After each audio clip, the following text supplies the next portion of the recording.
much, Juan. And next up, we have Hope.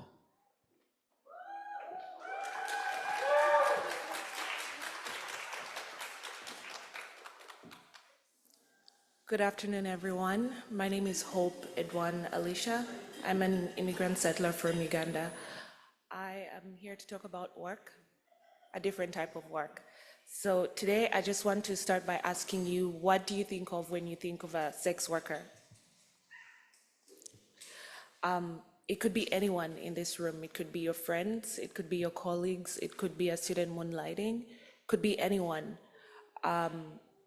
And because of that, oftentimes the image we think of when we picture a sex worker is someone who is a victim and not someone with agency to make decisions or choices impacting their lives.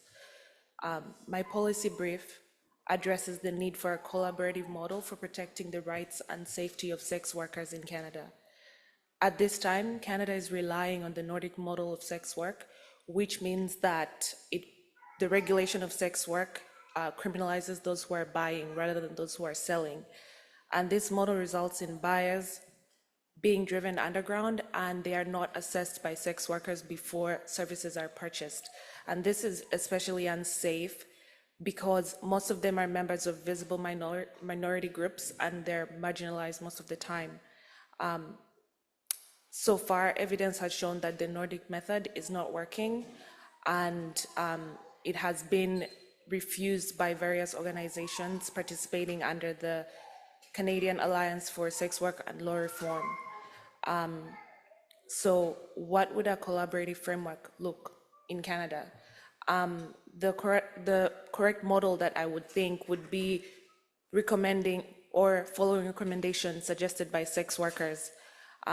Input by sex workers allows them to show their agency and allows us to understand from them what is considered unsafe sex work, and their knowledge would benefit policymakers in understanding what is harmful, while also acknowledging the harms that come from trafficking, sexual harassment, and other forms of abuse tied to sex work.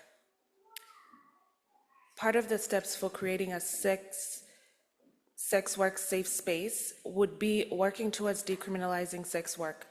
And this is urgent because through doing that, we are acknowledging that sex workers' rights are rights and their work is actually a form of labor. In the same sense, we are also preventing and reducing the levels of stigmatization that they face in our communities. Additionally, it is urgent that we decriminalize because we have seen that it works. There is evidence of this in New Zealand, and because of this, the different groups of sex workers, those who are participating, are able to work safely. So something of note is that certain police departments have been successful in creating policies to address violence against sex workers, for example, VPD, a newest police department. However, this instills the savior complex that is involved in the non-inclusive framework of feminism. And a collaborative model would go beyond intervention in incidents of violence against sex work, but rather acknowledging their agency and their right to safety. A successful model further seeks to reduce stigma, understanding sex work and the harms to children, visible minorities, and other groups that are impacted by the ills that come from it being driven underground.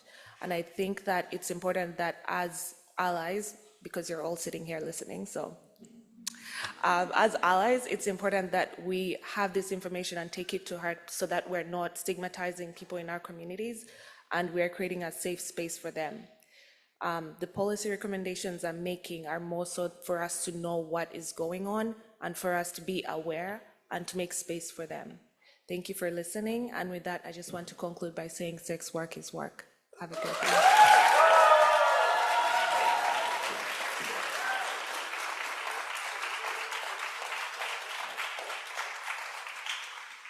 Thank you so much, Hope.